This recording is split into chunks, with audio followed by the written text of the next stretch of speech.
Yo, guys, my name is Jack Gardiner, and today I'm here with Aditya Veera for the Stalwarts of Music podcast. I play instrumental guitar music. I'm super excited to be touring in Asia this coming March and April.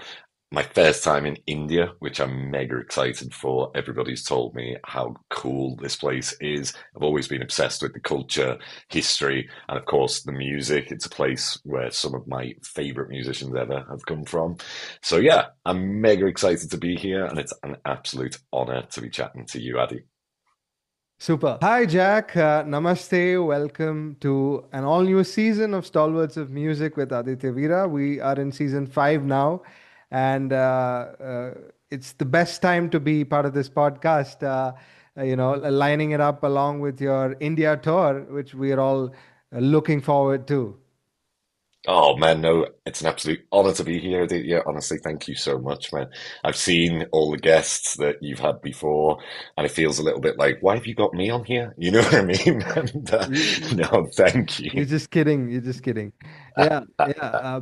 That being said, which part of the world are you in right now? So I'm actually living in Switzerland these days. Okay. So I'm originally from Liverpool, but I moved here about 6 years ago, Uh-huh. up in the snowy mountains. I like to think of myself as like Saruman, if you've ever seen The Lord of the Rings, Of where course. he's in Isengard. This is what this place looks like, except Right. replace the staff with a guitar and you've got, yeah, me over Jack. here. Yeah, yeah. That's incredible. In fact, I have a very dear friend of mine who's also been part of this podcast. He goes by the name Nick Bach. Ever heard of him? Ah, that name does sound familiar, but I'm not so sure.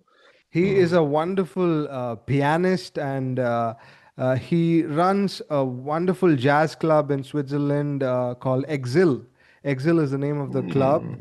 and phenomenal. So he's got a band called Ronin where they have like a horn section and piano and he plays like percussive piano. Very interesting chap.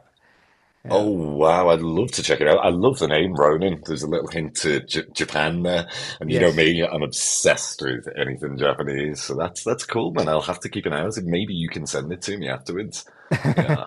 So am I, as you can see from my t-shirt. Uh, Ah, I've been really really obsessed with the whole culture and everything that they've got. It's a wonderful place to be, and we will talk more about that. But I'd like to start this particular discussion in terms of your yesteryears, right? I believe you began your professional career at the age of 15. You hmm. played with several R&B artists, and you Yeah. also toured with like pop rock bands, right? So, how did these Yes. early experiences in vocal-based, groove-focused music prepare you for playing some of the complex and the rhythm-heavy music that we hear today? I think that's a great question, man. I mean, like you mentioned, I started mainly with like R&B, funk and soul artists. You know, a lot of these guys were doing original music, but at the same time, in tandem to earn a living, I had to do cover band stuff, which I'm sure many people or listeners out there maybe do themselves. You know, weddings, corporate events, Right. but the whole style tended to tie into R&B, funk and soul, neo soul, a Mm. lot of these influences. I met a ton of gospel musicians actually, which opened up a whole different world of harmony and rhythm to me.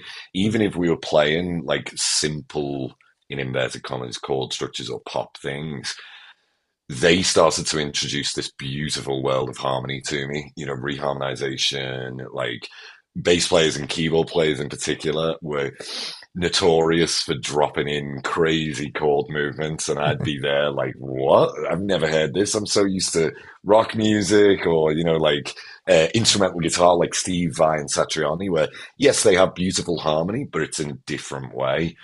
Um, so a lot of this opened up a whole new world for me, really. At the same time, I discovered like Dirty Loops. That was when they first started releasing videos. And Right. again, my small brain was like that was the first time it was exposed to these lush layers of harmony. So it tied in nicely, really. You know, I became obsessed with Dirty Loops, but also R&B, neo soul, gospel influences too. And that just became a case of me absorbing a lot of that language, or at least trying to study what was going on. The funniest thing about those gospel guys is like, I would ask them questions on gigs about the chord movements, and I'd be like, what did you just do? And none of them could explain it. You know, they'd be sat at the piano and they'd be like, oh, well, it was kind of C major, and then I played this one. And I'm like, no, dude, that was not what was going on. Like, you need to go into more details, you know? But yeah, to like sum that up, I used to like, record the gigs on my phone, you know, as a voice note, and I'd go home and try and transcribe what they were doing. It was just stuff that I'd never been exposed to in the rock world before.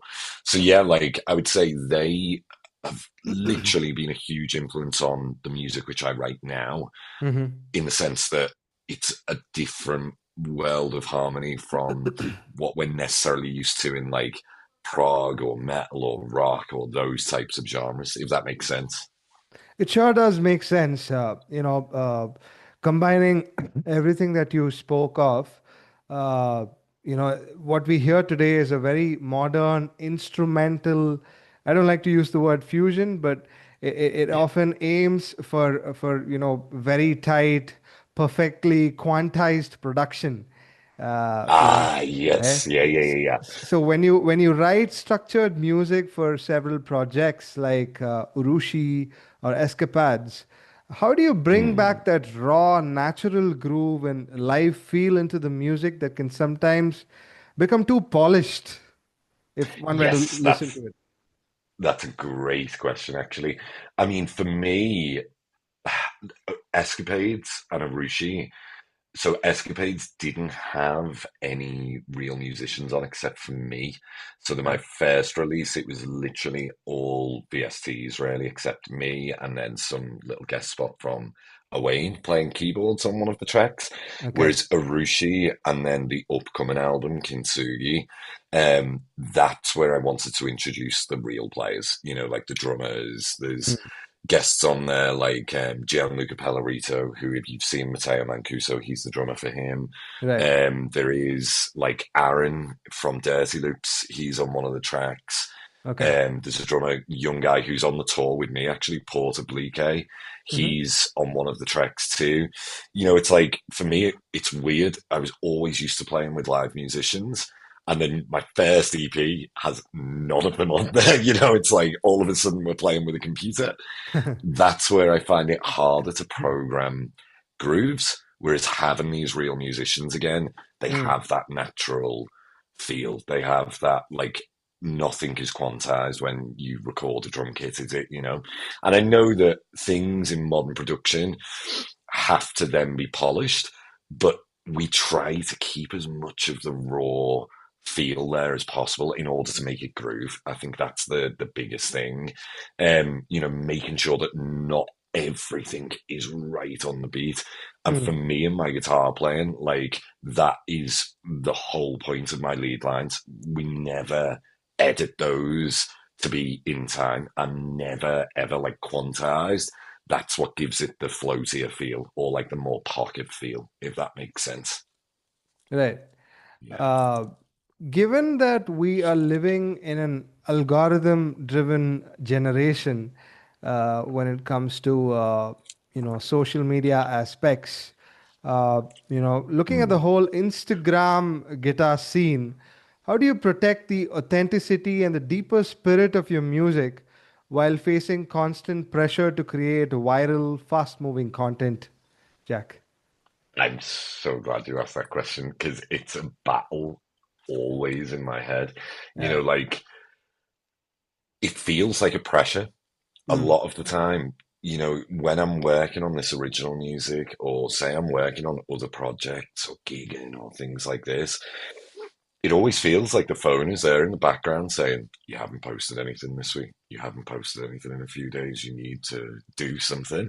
And I really don't like that. You know, like, I come from that generation where it's like, I want to play live. I want to be Mm. around other musicians in a room. And Hmm. social media as well tends to reward flash at the end of the day. It's like, you know, Right. I think, was it Adam Neely who said you Hmm. have like less than 2 seconds to grab the listener's attention, which is insane to me. Like, Mm. we're writing music. I noticed even with the songs on the latest release, like, or the upcoming release, Kintsugi, some of the singles have been released already and are part of Arushi. One of my favorite songs on that release is Sunglass featuring Andy Timmons. Okay. And it's like a ballad, like there's nothing flash really. It's all about the phrasing and the melodies and the expression. Those videos were the worst in terms of analytics, on Instagram, because there's not this flashy moment. You have to listen, you have to pay attention to a long form story, shall we say. Whereas if you look at the analytics of then Spotify or Apple Music, that's one of the most popular songs. So it's like, make this make sense, It's like, Right. I think social media is a great tool, and it's amazing that, like, I mean, even people like myself can make a career out of it. I have to be thankful for it. But there are aspects about it that I wish could change. And the attention thing is one of them. Mm. Like, I think people are definitely drawn to very polished audio for a Yeah. start, Yeah. but also very polished visuals. And I think sometimes people listen with their eyes and not their ears. And my message to them is like, please use your ears and not your eyes. Like, Yeah. there's a lot of things that are maybe too good to be true on there. Mm. And that's Mm. not to bash any players or anything like that, or any people that use Instagram, because I understand it. They're trying to fight for attention too. But my thing is like, please give more than 1.8 seconds to your favorite artists, like that's what I would love.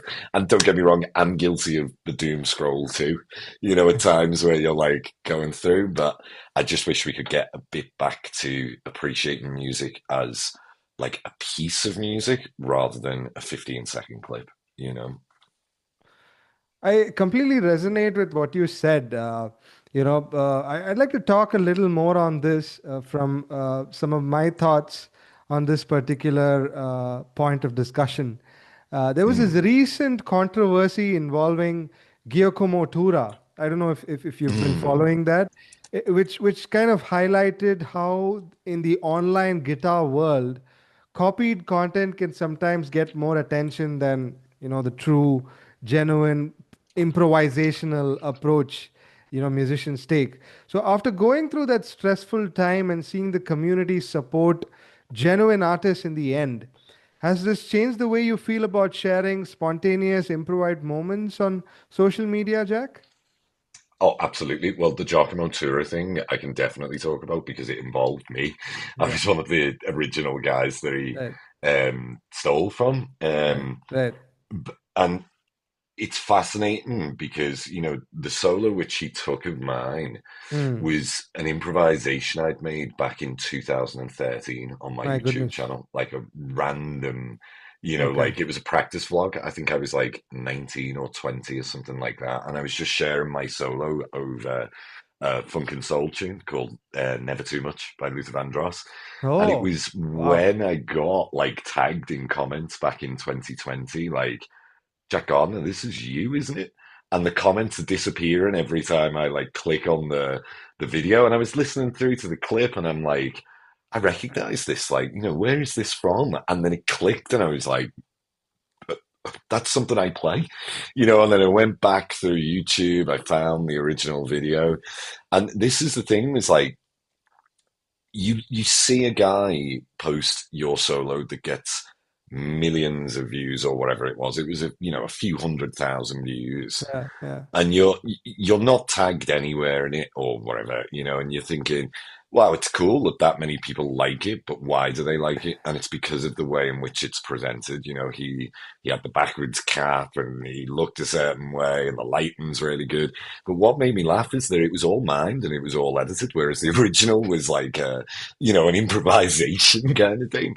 And I think, like, for me, I've been always one of these dudes posting raw clips. Every single video on my YouTube channel that's not a music video is live audio, and I think a lot of people, because the internet skewed it a little bit, especially in the past like 6, 7 years, people think that everyone mimes and edits, and I'm like, guys, no, there's loads of us out there that this is the real us, and like we are then compared to those standards of hyper editing. And it's impossible to compete with that because a guitar can never sound like that, and I think it skews the perception of levels of guitar playing in some weird ways.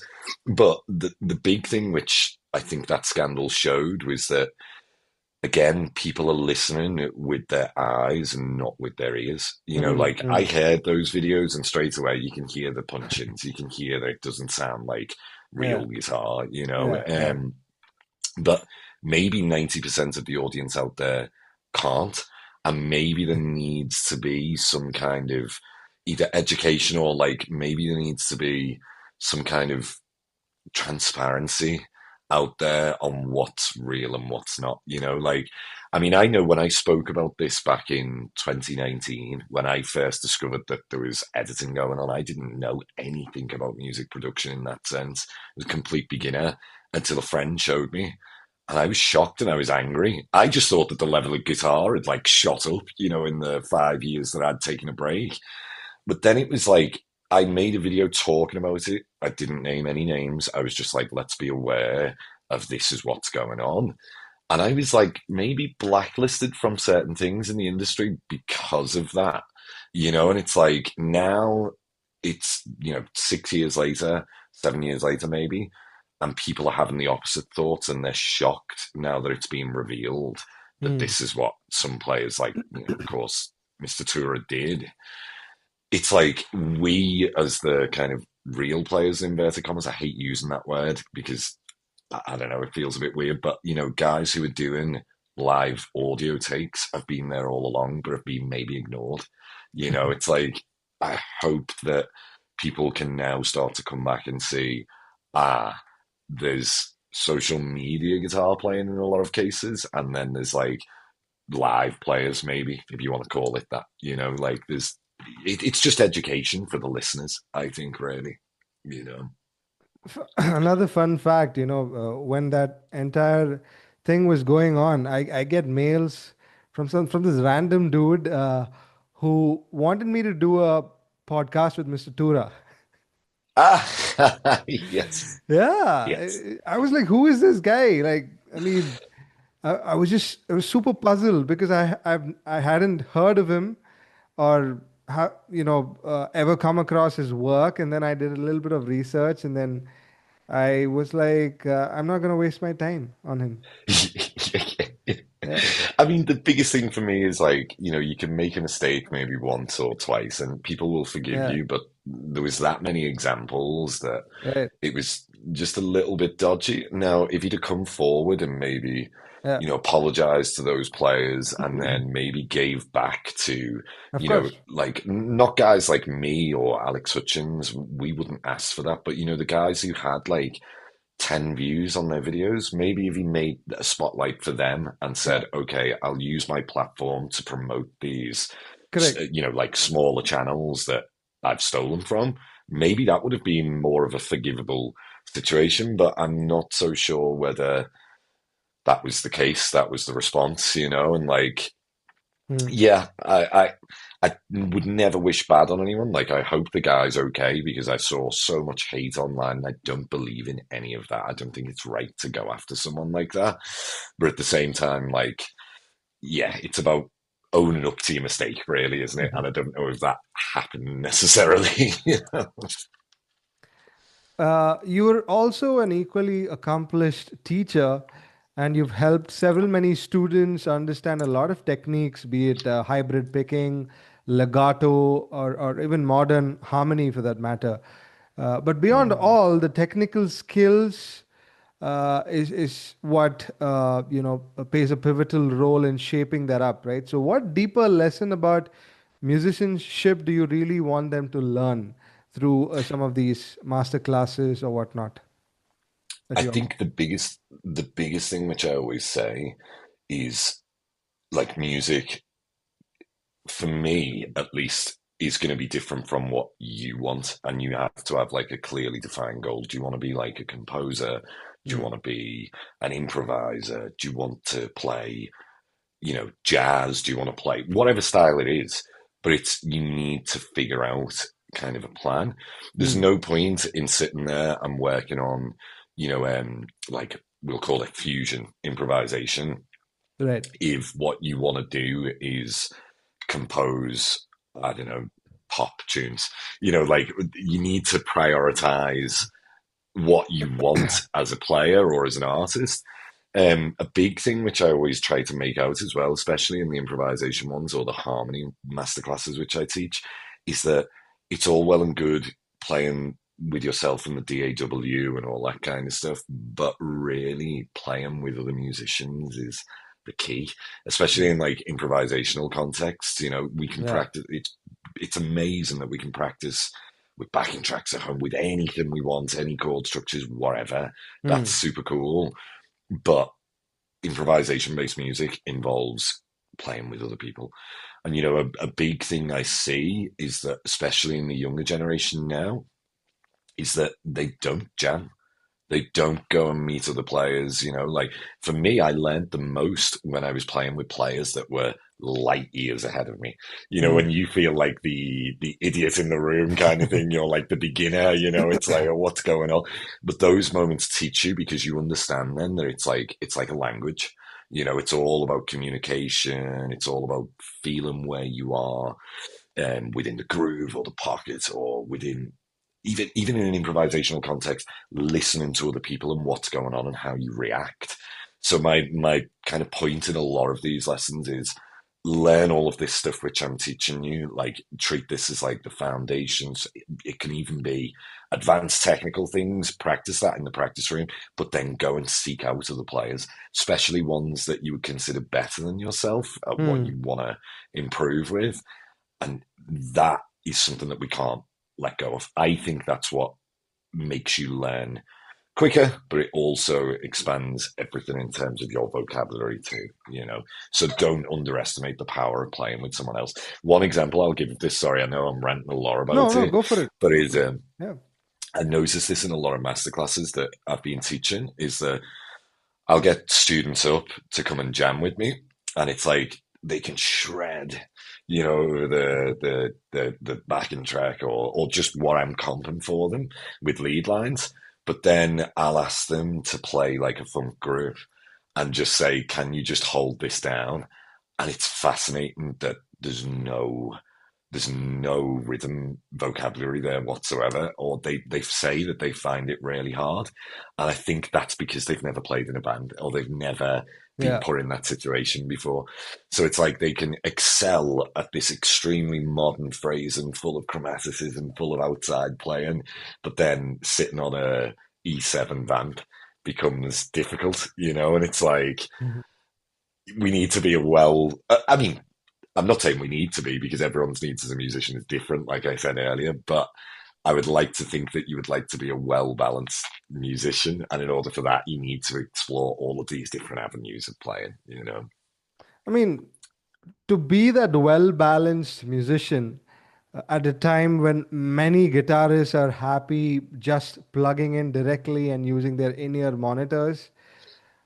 According to you, I wanted to understand as to why is a raw, unpredictable interaction between the amp and your guitar still so very important to you, Jack? It's a great question, man. I think it's the way in which pickups interact with the speaker. So, great example of this is that when you are playing with no amp, like, so in many cases, I'm playing with just the quad cortex, and I have in-ear monitors in. Is that it sounds great, feels great, but there is no speaker for me to interact with, so therefore I don't get feedback. So the Okay. guitar responds differently, if that makes sense. Hmm. Whereas now, what I try to do in most live situations, if they allow me, this is a new thing because a lot of places now want silent stages, is I have like the Laney LFR cabs with me, and that then reintroduces the pickup speaker Hmm. interaction, if that Hmm. makes sense. So it starts to feel more alive. Yeah. Um, tonally, it could be a minimal difference. In reality, it's Hmm. probably not a huge thing. But for me, just growing up playing real amps and playing loud pub venues or, even smaller venues, I miss that of feeling air move too. And I think that's a big part of it. A lot of the modern generation, it's crazy for me. Like, we speak and they've never played an amp before. They've only played digital and with studio monitors or headphones. And I Okay. find that fascinating, like it's, for me, the big thing when I was a kid was you go to a gig and you blast an amp, like much to the dismay of the sound engineer. But, it's that interaction between, again, like I say, speaker, cab pickups. That's a huge thing, and it's the feel of how the guitar interacts. I would say to guys who've never done that before, if you get that opportunity, get in a room with a loud amp, and it changes everything. You have to play differently to accommodate, and sometimes it rewards you, and sometimes it punishes you. But I like that living on the edge a little bit. Like Given that we are in a world that often values speed and flash, how do you teach players to focus on emotion, honesty, and meaningful melody, for instance? that's a great question, man. For me, that is always the most important thing.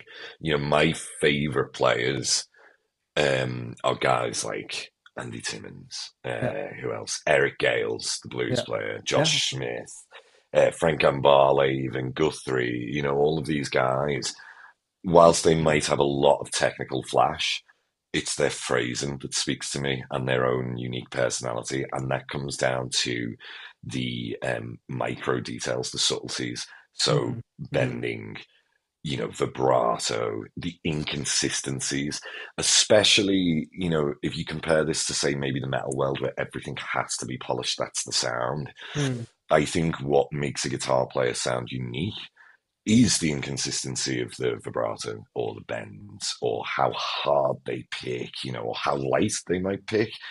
That's what makes the guitar player's voice. Then it comes to amp choice, tone, pickups and all of that. But really, for me, the idea is that I have a melody that I can hook onto or phrasing that I can hook onto. That's what I've tried to absorb from these guys is the way you can outline these melodies and truly make it yours.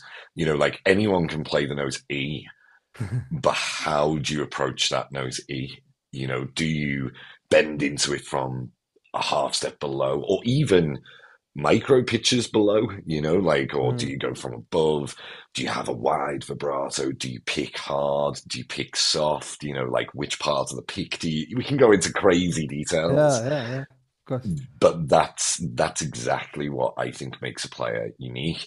And I always say to guys, like, I'd never want to sound like one of the older guys who says, you can say more with one note and all this kind of thing. I don't believe in that. I believe that shred can say a lot too, but it's personality and it's melody and it's all of these subtle details that make that unique.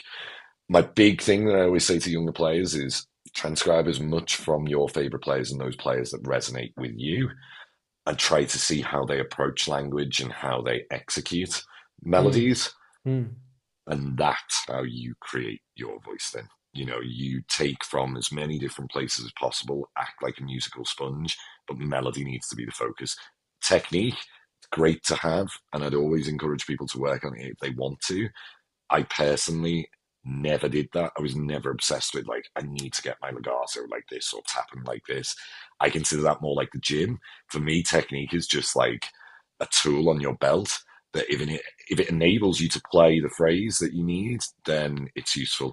But don't make it an obsession necessarily, because that's more like the gym than it is music. I don't know, maybe I'm chatting rubbish there, but that's kind of my thoughts on it. Yeah, of course, finding your own voice as a musician is quite pivotal to establish one's identity. But if we were to, ask you a little further, I don't like to probe, but then just ask you about Yeah. this particular idea, right? So, in which particular record of yours did you find that transition happen? where you had your own identity established and your own style prominent according to you? That's a great question, man. And I never truly know if I do have the own voice. That's the big thing, isn't it? Like it would feel weird for me to say that. I'd rather let the audience judge that in some ways. But I would say this new album, Kintsugi, Hmm. this is the first time where I've wrote these songs not for what I think the audience will want to hear, if this makes sense. I don't mean that like in a selfish way. It's more like in the past, maybe I was writing things because I was thinking, oh, they want to hear like flashy guitar, or they want Mm. to hear, some fusion shred with chromaticism and outside lines and stuff like this. Right. But this newer music on Kintsugi, maybe they'll feel, I don't know, maybe they'll feel disappointed because it's like 90s and 80s funk soul influence stuff in a lot of cases. A lot of the sound selection is from there. But that's really my musical DNA. This is the stuff which I grew up with, and it's the stuff which I love. So on Kintsugi, like all of these songs are kind of songs that I enjoy to play, and I feel like I can express myself the best over because it's the type of grooves that I love playing over, or it's the harmony that I love playing over. This has been the most fun I think I've ever had writing before.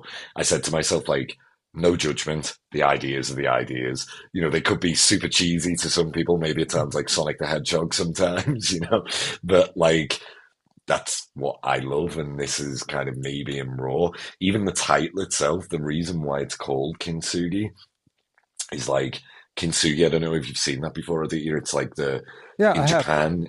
Ah, yeah. So it's like a broken Ceramic ware, pottery. yeah, broken pottery or ceramic or porcelain uh, glued together in a very artistic way. Yeah. Yes, like the Yeah. powdered gold. That's actually what Arushi is. That's why I hinted at it with the EP. But my idea is like, or the concept is that I'm a broken dude, like I never believe in myself, struggle with self doubt, struggle with imposter syndrome, like I'm sure many musicians out there do too. Yeah. You struggle with musical identity a lot of times as well. It's like, which Mm. path do I go down? And so with this, it was more like, okay, I might be broken, but I have all of these influences and all Hmm. of these different routes over the years through various jobs I've had to do in music.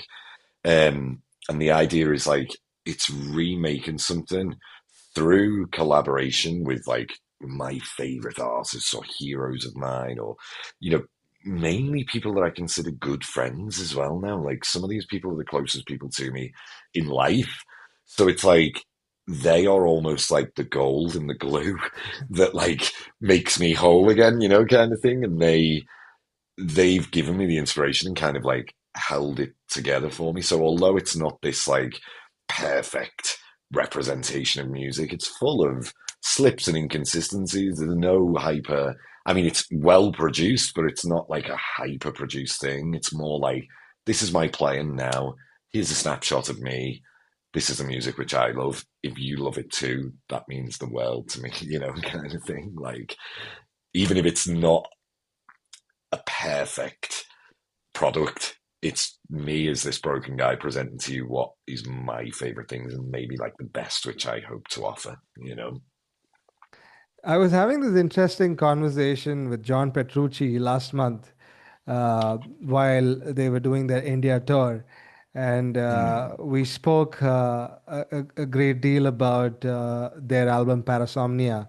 And mm, he had, given that being the primary theme of the music, he was experimenting with different elements, different sounds, where he mastered a gypsy jazz technique and devised a hyper speed picking technique of his own, right? And of course, he was dabbling with like different effects to bring in, that kind of an atmosphere to the music. If I were to ask you the mm. same thing, right, in terms of Kintsugi, what were some of the elements that you could specifically point a finger at and take my listeners through in terms of, Mhm. your experiments, what would they be? And walk me through them. Absolutely. Before I do that, I'd just say, yeah, I loved what John did as well. I saw the video of him playing gypsy jazz, and it's Yeah, mind blowing. yeah, He's from another planet, isn't he? And it's great to see he's still developing, even all these years later. Hero yeah, of mine, and he still pushes. But yeah, in terms of the elements on Kintsugi, there's multiple. So it was basically, I love 80s sound design, with synths. And I would consider myself kind of a beginner, really. I have no idea how to program that. It's me messing around with random buttons and then sending it off to Wayne and being like, can you fix this to sound more like a DX7, But that kind of influences the sound sonically of a song then.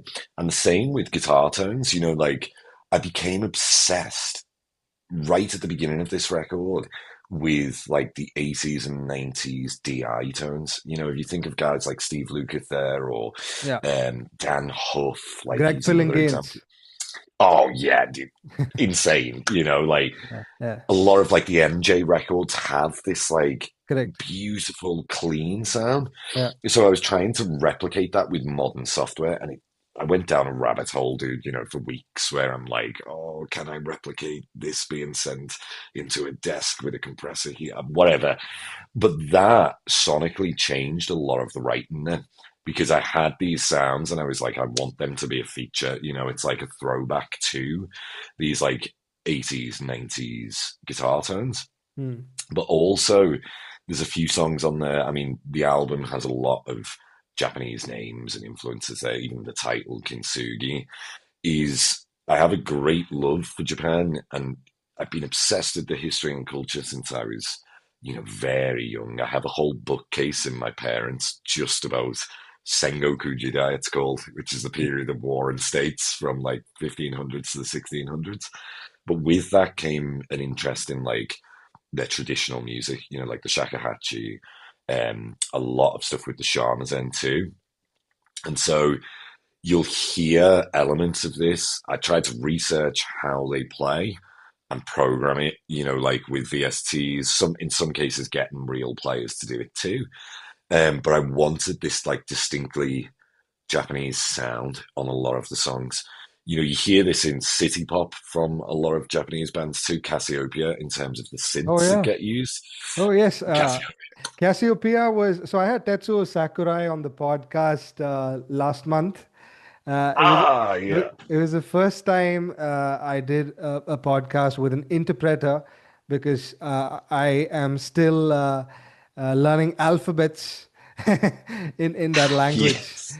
right? So Oh, yeah, it's tough, right, man? Like, yeah, that was fun, man. That was one hell of a podcast. Yeah, yeah, he's a great player, man. Tetsuo, right. what Yeah, a man. yeah, But yeah, like I would say that kind of Japanese city pop, I guess, is the best way to describe that with yeah. like fusion elements. Sure. That's definitely part of the DNA of the new music too, Kintsugi. Like Mm-hmm. even in Japan, they get a bonus track as part of what happens. And I covered a Cassiopeia tune, Asiake, which Right. actually, as I was like doing the cover of it and learning that song, I was like, ah, now I know where the influence for Shibuya Meltdown comes from because there's a similar kind of chordal idea. It's just played in a different way, Mm. but it must have been a subliminal influence when I was writing Shibuya Meltdown. I must have heard, oh, I like the feel of that. And it's coming directly from Cassiopeia. Even one of the songs at the beginning of this album, too. I was obsessed with Japanese video games as a kid, too. Oh, okay. And there's like, if you ever played PlayStation, you'll Yeah, remember so like the PS1 yeah, yeah. loading Right, sounds or the PS2, right. like the intro track is called Now Loading, and I Mm. wanted to replicate that feeling, when you're a kid and you first turned it on, and you get that like whoosh sound, it's like so. There's even a Nice. song on there which is influenced by that, but again, linking into this Japanese influence. Mm, mm. But don't you think Japanese jazz is a little too underrated because there's a lot of phenomenal musicians who have done some groundbreaking work in that realm. And yeah, I feel beyond Asia, it is not as well known as it should be. And I'm trying to unravel that through my podcast. I started on a mission with Tetsuo, and that was it. Mm, It's literally impossible to get.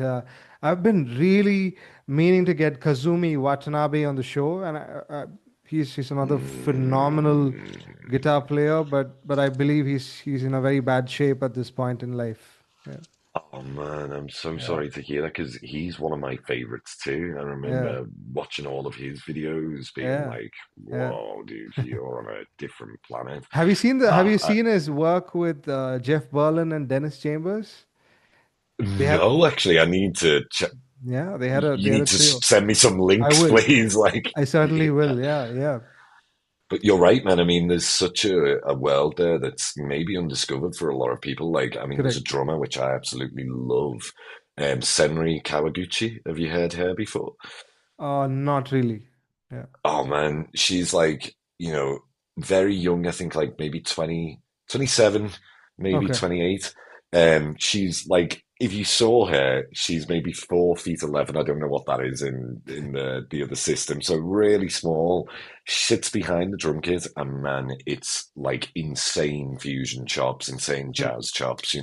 But you say her name in the kind of international circles, and not many people know who she is. Like in Japan, she's huge and well celebrated. But I would love if some of these guys could have just a bit more international recognition. Right. She's making some great albums too. I'm trying to think of other artists that are like Hiromi, that. Like Hiromi Uhara. Hironi is, I mean, man, Yeah. she is maybe my favorite artist of all Hmm. time. Like even Hmm. on Kintsugi, I did a cover of "Place to Be," one of her tracks, Yeah. guitar and cello arrangement.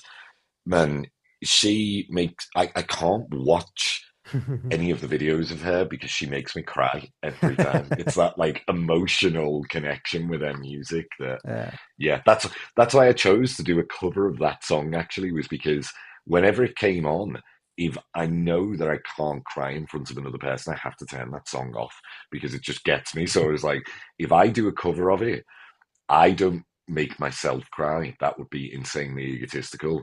So then I can listen to the song without having to have this breakdown, if you see what I mean. It's like, yeah. Yeah. They have some phenomenal set of artists. I don't know if you've heard Masayoshi Takanaka.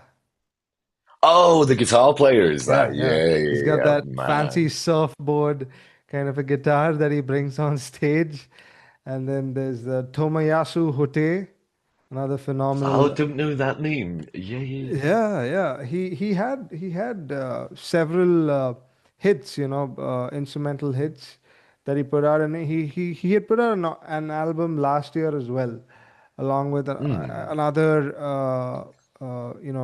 Japanese guitar player, and then yeah, these are some names that come to my mind right now. Yeah, Yeah, yeah. Oh man, we'll have to exchange a list maybe after this we because certainly yeah, I'm will. sure. We certainly will. We will find a lot of common points to talk about. Yeah. Yeah, yeah, yeah, man. Well, But I mean, even if we talk about musicians, sorry, for 1 second, I was going to say it's the same with yeah, yeah, India, man. Like, I've been finding tons of musicians. One of my favorite guitar players to watch is, you might know him, Pritesh Walia, is it? Am yeah, I pronouncing his Pritesh. Yeah, second name wrong? Pritesh. Yeah, I believe he was a Berkeley grad. Yeah, yeah, Yeah, of like course. Yeah, great player. Of course, Mohini too, Many, of like course. she's Yeah. I mean, we've done some. I don't even know if I can say this out loud, but there's some secret collaborations there. Oh, She's nice. insane, like Killer. another monster player, you Nice. know. Yeah. Mm. Good to But I know. think Indian musicians always make me feel like a beginner man when we start talking about time. Right. Like I was lucky to meet Manager, is it? The Conical. Is that Ah, his name? Yeah, yeah, yeah. who are We you, sat down. who are you talking about? Manager. Is it manager? Why can't I remember the name? He does a lot of stuff with Matthias Eklund, if you're familiar with Matthias. Yeah, I think you're talking about. Yeah, I know who you're talking about. The Mridangam player, right? And he BC mainly does Manjunath. Connor. BC Manjunath. Yes, Manju Dad. Sorry, yeah, yeah, yeah, Manu Oh my God, Yeah, forgive me. yeah, Yeah, yeah, yeah, yeah. yeah, yeah. So, fun fact: he played at my wedding. Uh, yeah. What? No way, Yeah, yeah, man. yeah. So they had a phenomenal classical group that played at my wedding last year in September. It was a dream come true, man, to have like some phenomenal cats come down and play the best of Indian classical music. Yeah, it was killer. Oh man, I mean, well, first of all, congrats on the wedding, but that's an insane musician to have Yeah. playing for that, man. Wow. Yeah. Yeah, because since my interest in I take my interest in music way too seriously, so I wanted to have that level of musicianship at a wedding. So I decided to That's call amazing. yeah, I decided to call these guys. Yeah. That's so cool, man. How was your wife with that? Was she enjoying it too, or was Yes, she? yes, yes. My wife is somehow trying to get accustomed to the music that I listen to. It wasn't a great idea to actually take her to a Dream Theater concert for the very first time. She hadn't heard of the band, but Oh yeah. no. Yeah, that's a kind of wild introduction to Prague Correct. It for was pretty wild. 3 hours. Yeah. But she somehow pulled through, and we had a good time. We met Jordan backstage, and Jordan asked her the same question, right? Did you like us, or do you think we were not good enough? Yeah, Oh, that's amazing. Oh, yeah, John's a sweetheart though, and Jordan too as well, yeah. man. Like they're all Very, legends. very nice set of people. Yeah. Yeah. So coming back to our topic of discussion, in some of your master classes, you discuss applying a lot of advanced musical concepts like chromatic medians, constant Mm. structures, and a lot of gospel influence passing chords to a lot of Mm. simple pop melodies, right? So how do you balance creating extreme harmonic tension with keeping the original melody resonant to a listener? That's a great question, man. And I would love to say that I know, but a lot of it is randomness too. So I think I explained that at the very end of that course. Yeah, yeah. Is I say, like, look, we take all of these rules that I've told you about, and then you Mm, realize that there are absolutely zero rules. Any chord fits with any melody note if you really want it to. But I guess then it's a matter of taste. And like, Dirty Loops are a great example of this. I remember transcribing some of their stuff. There was one example of this actually when I was playing Hit Me with them. hmm Emmerich had invited me down to come and play a few songs live. I'm going through the live arrangements and I'm like, none of this makes any harmonic sense. Why? Why is this happening at this moment? But it's this idea that it sounds cool. You know, at the end of the day, like you maybe you hook onto the root movement in the bass, Yeah. maybe your ear hooks onto the melody note itself and just enjoys the wackiness that's going on, or maybe it likes one chord within that craziness. It hooks onto one of the crazy extensions. I Mm, think that's a matter of taste, but as well, like I always like to think of it as you need a solid foundation. And I mm. think this is where Dirty Loops do it incredibly well. Yeah. And this is what I'd like to say I've tried to do on Kintsugi. Of course, that's up to the listener to decide for themselves. But it's that essentially you take a pop theme or a Mm, pop hook and you work around that.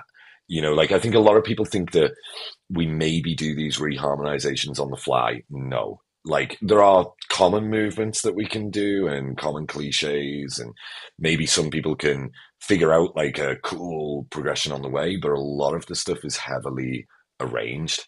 So it's mm. a lot of experimentation that goes in first. But first, you need the simplicity in order to do that. So a great example of this would be I took Baby Shark, which is a super simple melody, isn't it? It's Yeah. something that kids can sing, but you can have a ton of fun with that. because it's a melody that unfortunately gets stuck in our heads. I know I've been punished by that by my kids, but that's the key, is to have a very strong melodic hook or Yeah, rhythmic hook, yeah. and you work around that there. And really the options are endless, you know, like I say, Mm, any mm, chord works with any melody note. It's just how you do it.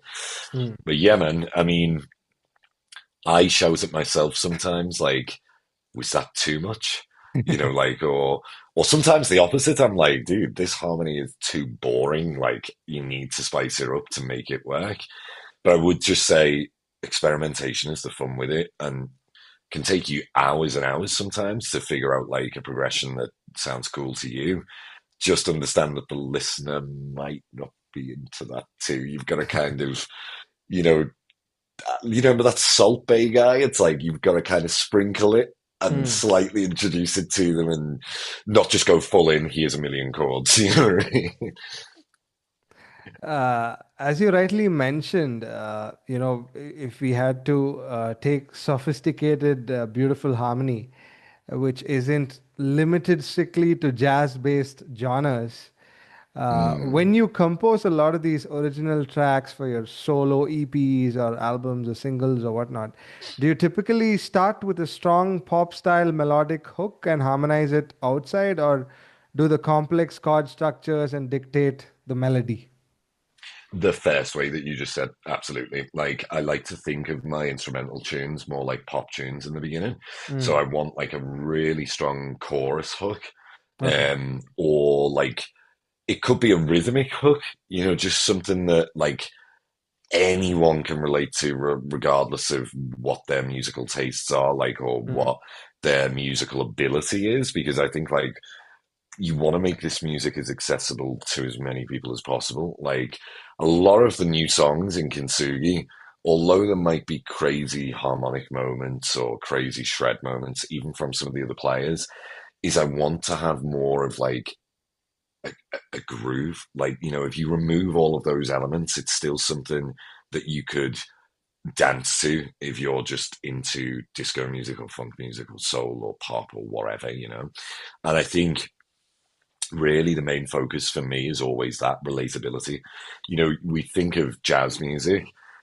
Obviously, I'm heavily influenced by jazz harmony and things like this, but I've never played jazz, and I was never massively into standards or, mm. you know, like listening to the greats. I got my jazz influence from guys like Robert Glasper, or, you Oh. know, like the fusion influence, like Chick Corea and stuff like that.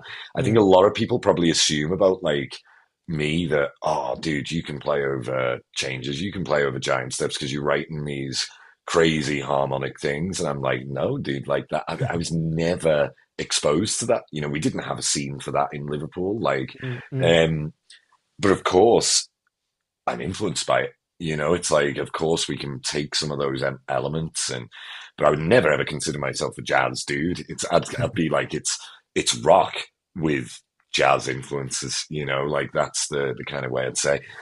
And I think that's maybe my musical taste too, is I mm. could never sit there and listen to hardcore, you know, trio blasting over stuff. I could watch it live, but for me, if I sit there at home in the studio, it starts to be, for me at least, maybe I'm more simple and I like more of a, you know, easy diet, shall we say. It's like I want to go back to those pop hooks, or, you know, like I can just as happily listen to, um, you know, let me think of an example. Like I can just as happily listen to Luther Vandross, or, Ah, you know, like some of the 80s music, as I yeah, can the crazy fusion, you know, like even yeah, modern pop, dude. I love like Sabrina Carpenter tunes, you know. It's like yeah. I I could sit there and listen to that and the groove probably more than I can sit and listen to hardcore modern jazz, you know. Like, Since you mentioned Luther Vandross, I had my Luther Vandross phase after September. It was sometime where I spent my honeymoon, and I was flying to Hong Kong, and on the flight I saw this documentary of Luther Vandross. mm, It was so amazing. and I got hooked onto the song "Stop to Love." Have you heard that one? Yeah, man, beautiful. What an Like, incredible track, right? Like, yeah, it was just so brilliant. And that was my Luther Vandross face, and that song was like right on top of my playlist for months on like together. repeat. Yeah, it was. Yeah. The same with, for me, man, Shaka Khan. She's another one, dude, Oh, that yes. like Yeah. I love it. There was another. What's the name of the artist? I forget. She did the song "Somebody Else's Guy." Have you ever heard that track I before? have. It sounds quite familiar. I forget the name of the original artist, but it's that 80s sound that I just gravitate towards. It's like maybe some people say or feel that it's like cheesy, Hmm. or like it's like outdated now, but I think there was something really cool about the production techniques back then, like the synth sounds, especially like the DX7, and Hmm. Hmm. like a lot of the drum machines too and Yeah. samples. Yeah. Yeah. It just brings back this feeling of nostalgia that's like, ah, this is cool. Loads of those sounds as well, like not every track sounded the same. Hmm. Like I think a lot of modern pop, we're using the same sample libraries or we're using the same VSTs, like, and especially in the metal world, I hear this a lot. Like it's the same drum kits that are getting used all the time. So our ears get Hmm. sonically used to it. I find with a lot of the 80s stuff that yes, there was a sound, but a lot more attention to detail and effort maybe went into designing those because there was no such thing as presets in the same way. It's Hmm. like Hmm. it's its whole own thing,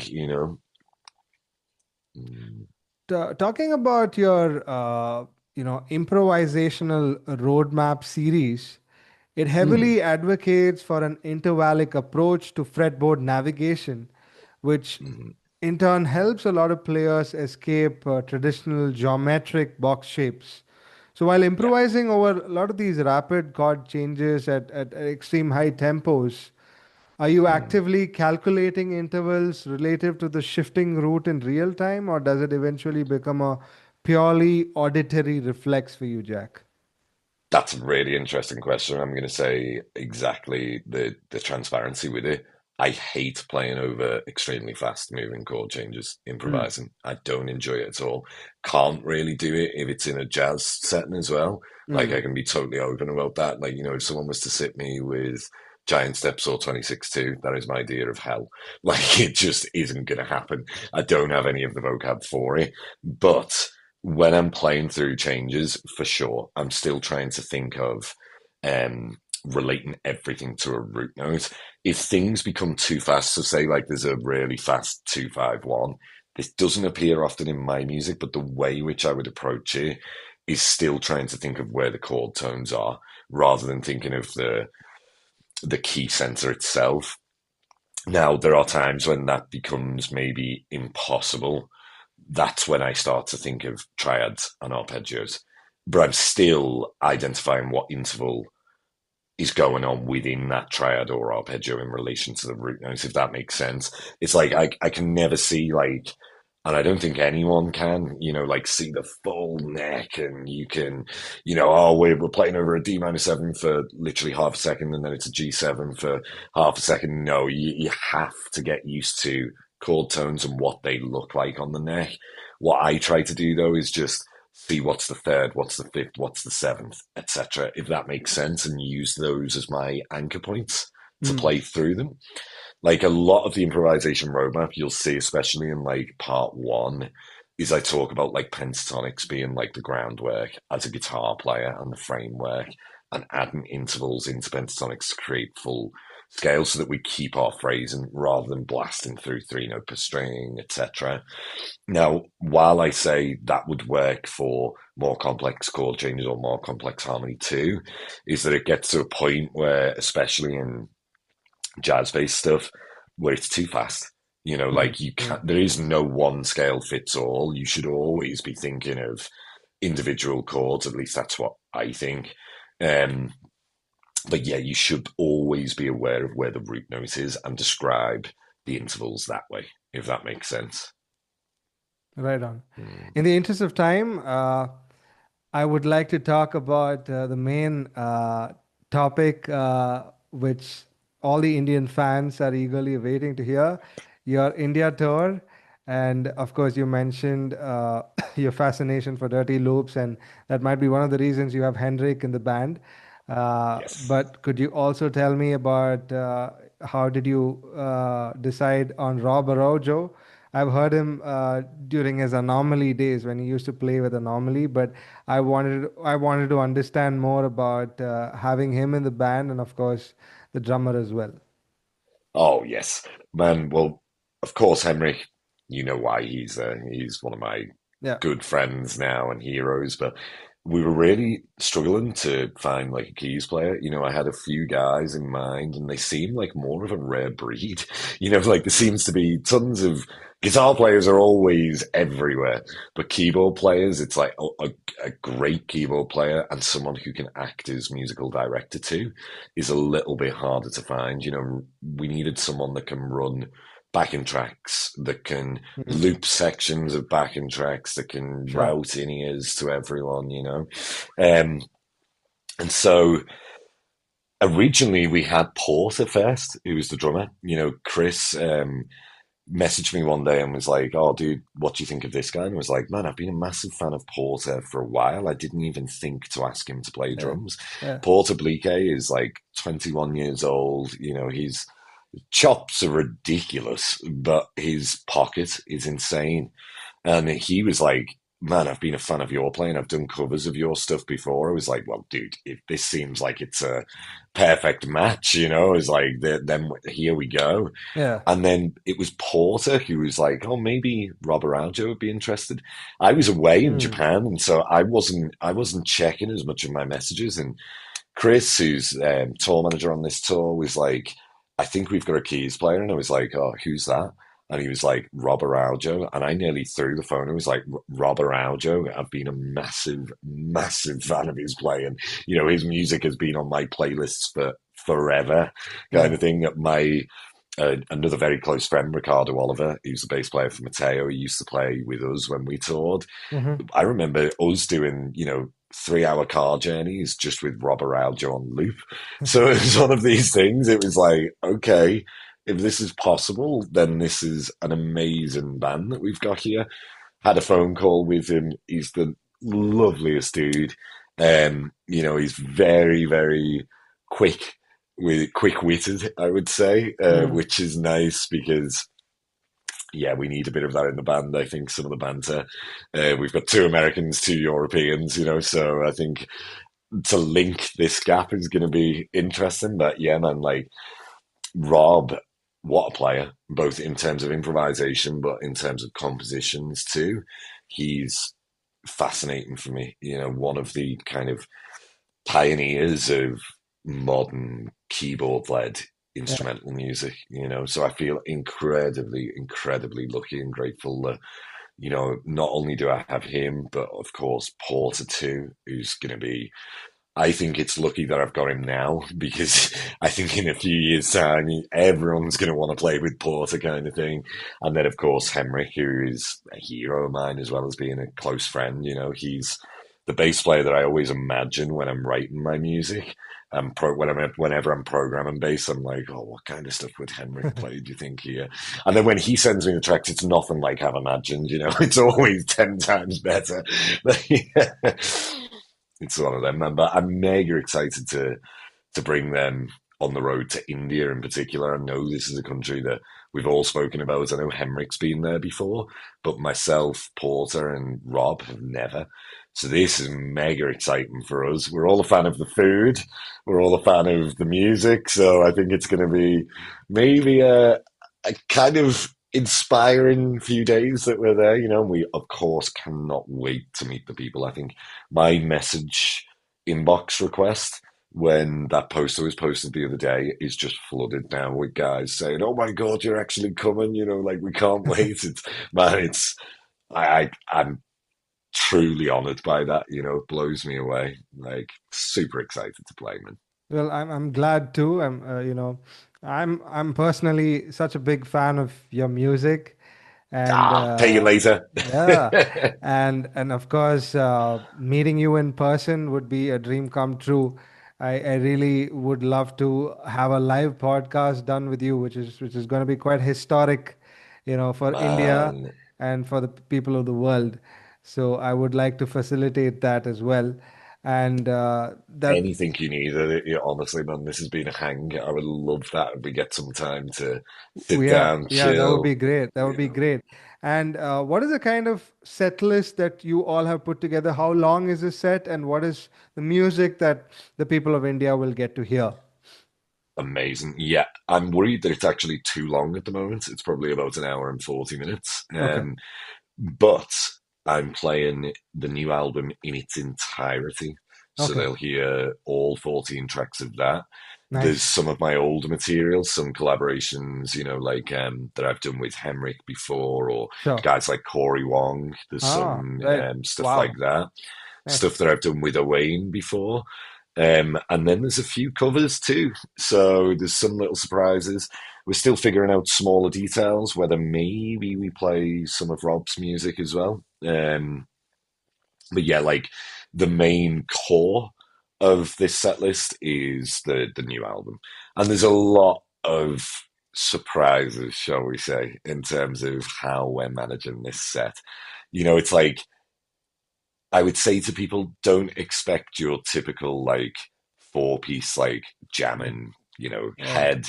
Here's the head, and then everyone takes a solo. No, it's not that. This is more of right. a production, shall we say? Like Super. there's some very interesting moments if we can pull it off live. We still haven't played together. Obviously, we get one rehearsal before this tour. That's the modern way. It's like one day and then off we go for 6 weeks. But yeah, Wow. I'm That's excited, gonna be man. one hell of a tour, and I'm really, really looking forward to this. Can't wait for this one, honestly. Oh, man, Yeah. thank you so much, dude. Yeah. I can't wait to. It's going to be a blast. Right. So coming to the last part of our agenda, a quick rapid fire with you, Jack. Yeah, First man. question. What is that one song that always makes you cry? Place to Be by Hiromi Uehara. That's the one, man. Yeah, Nice. gets me every time. Do you have a favorite guilty pleasure song? Yes, I do actually. There is a song from a film called Kung Fury. I don't know if you've ever seen this one, Oh, I but haven't. it's an amazing 80s mixtape movie. It's like, it was made by a guy in Sweden, all with green screen.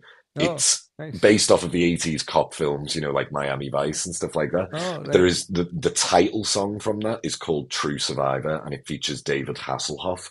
That Oh, is an amazing song. It's just 80s energy vibes. Feels like we're getting ready to go and fight, the world, shall we say. So super, that's my guilty pleasure tune.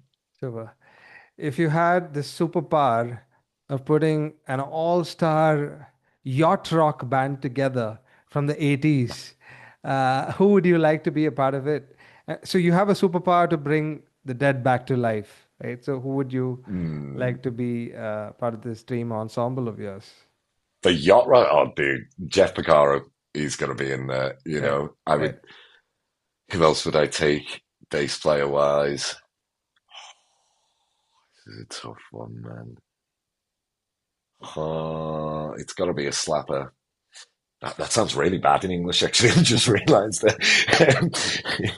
Who could it be from the 80s? Man, why has my mind gone blank? I'm thinking of all the modern slap guys. Let's say Marcus Miller. Let's just Okay, say him as like, there we go. Guitar, man. Can we have two? Can we sure. have Yeah, Steve sure. Lukather and Dan Huff? Let's put those two guys in there. Right on. Um, for keys. Oh, we'll have to, man, I'm just basically making Toto. Oh, when I'm thinking of this, yeah, I would say there we go. There's the dream lineup. It's Toto. No, but keys wise, then I would take the guy from Cassiopeia, man. Ah, I forget nice. his name, but I would put him in there just to spicing things up a little bit.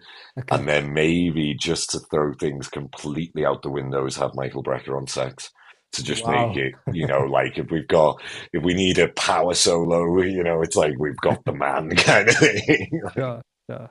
Superb. What is your favorite Yeah, man. cuisine?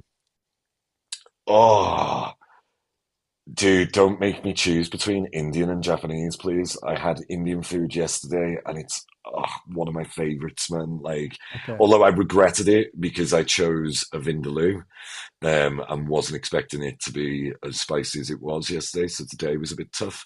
But yeah, Indian and Japanese are tied with Chinese coming in as a close second and or third, if we want to call it that. Yeah, man. Yeah. Okay. If you had to describe your experience being on my podcast, how would you describe it? Oh, dude, it's like chatting with a mate. You know what I mean? That's what we'd say in the UK. There's no, man, your questions are absolutely amazing, but man, I must say, like, the details in those questions have been insane. More importantly, man, you're a dude, and that's how it should always be. Like, there's no ego there. I know you've had some amazing musicians. And I'm probably like one of the smallest ones you could ever have, man. But like, I truly appreciate the time that you've put into it, man. And yeah, you deserve all the success, man, in the future for sure, dude. And we need to hang and have maybe some cuisine together, maybe Yes, a of beer. course. Let's see, you know, Yeah, of like, course, of course. That would be a dream, indeed. And you are extremely humble, and I must say that the guest who comes on the show makes a huge difference. And you were one of those, set of people who made it so easy for me to interact with. You opened oh up, man, and you're just such an amazing human being, and I'm so glad yeah. to have you on the show, man. It's just Man, honestly, that means the world to me because honestly, yeah. 99 times out of 100, I feel like I'm the weirdo in the room. No, So not at all, not at you all. just, you made my day, sir. Send me the Very, very. invoice. Well, one last question for today. Down in the distant horizon, what would you like to be remembered as?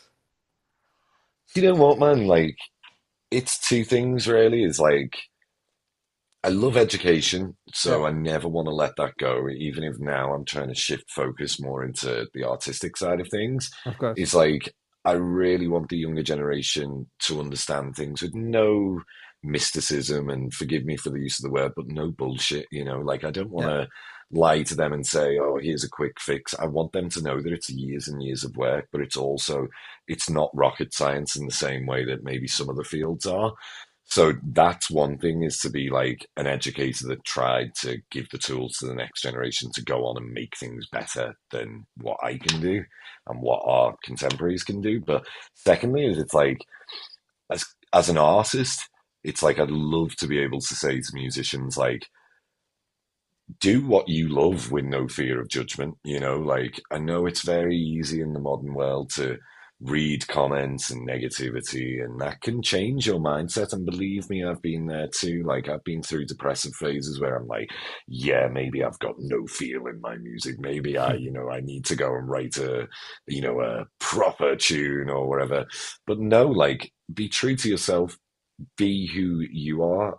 And I'd love to think that people think the same as me. Most important thing, man, is to be a good, or try to be as good as a human being as you can. I think that's the thing. There's a lot of really uncool stuff that happens in the world.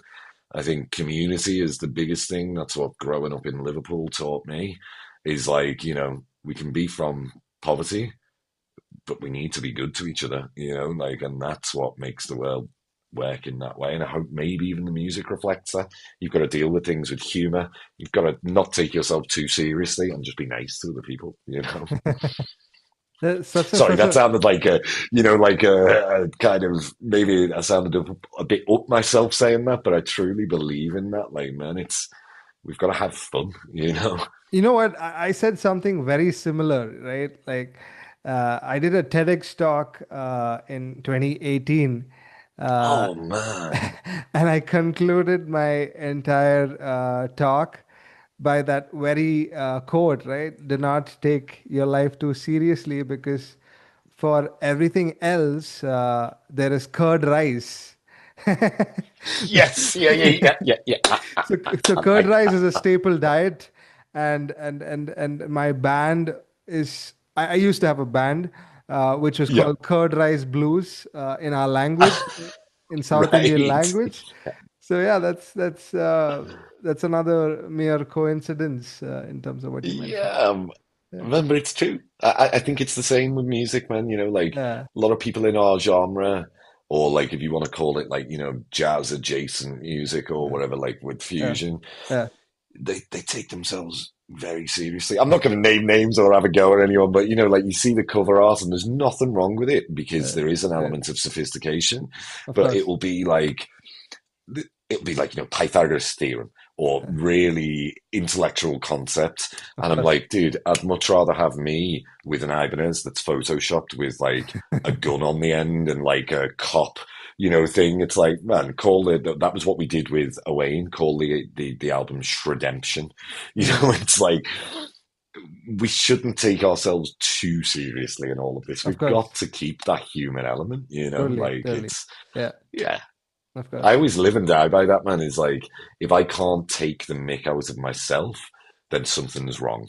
It's like I should be able to have self-deprecating humor, Yeah. or I'm not in a good place and I need to get help. You know what I mean? Like, yeah. Great. Such an amazing way to conclude this podcast. This interview will be aired on the Sunday primetime radio show on two amazing radio stations in the northeastern part of India, Big FM Shillong and Aizawl. It'll be out on my YouTube channel at a later point, and it'll also be streaming on all major platforms. Thank you so much once again, Jack. It's been such an incredible blessing, honor, and a privilege to have you on the show. Oh man, likewise. I reflect those words with you, man. You're a legend. Thanks so much for having me, Aditya.